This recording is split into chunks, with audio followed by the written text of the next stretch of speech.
বৈষম্য বিরোধী ছাত্র আন্দোলনের নেতৃত্বাধীন ছাত্র জনতা অভ্যুত্থানে আওয়ামী লীগ সভানেত্রী শেখ হাসিনার প্রধানমন্ত্রিত্ব থেকে পদত্যাগের পর সোমবার ৫ আগস্ট থেকে প্রাণ এসেছে বিএনপিতে।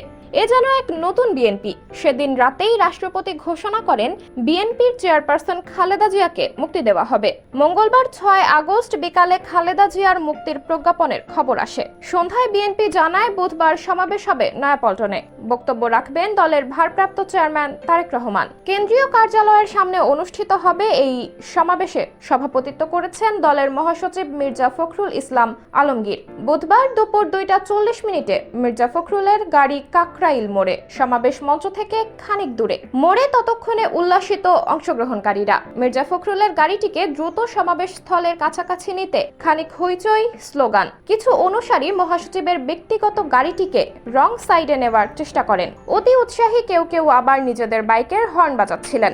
এরই মধ্যে মোড়ে ট্রাফিক শৃঙ্খলার কাজে থাকা দুজন ছাত্র আসেন গাড়ির কাছে। গাড়িতে মির্জা ফখরুলের সঙ্গে তখন ছিলেন বিএনপির মিডিয়া সেলের সদস্য সাইরুল কবির খান। ঘটনার বিবরণী দিতে গিয়ে তিনি সবার কথাকে বলেছিলেন, দুজন ছাত্র এসে মহাসচিবকে সালাম দেন। এরপর তারা বলেন, স্যার, গাড়ি ট্রাফিক শৃঙ্খলা মেনে যাবে, আপনিও মেনে চলুন। জবাবে মির্জা ফখরুল বলেন, অবশ্যই গাড়ি শৃঙ্খলা মেনেই যাবে।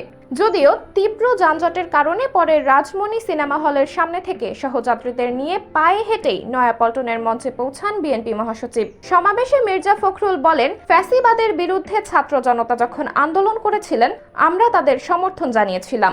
এরপর থেকে ফ্যাসিস্ট সরকার আমাদের ১১,০০০ নেতাকর্মীকে গ্রেফতার করেছে, কিন্তু সবকিছু পেরিয়ে বাংলার ছাত্র জনতা বিজয় কেড়ে এনেছে।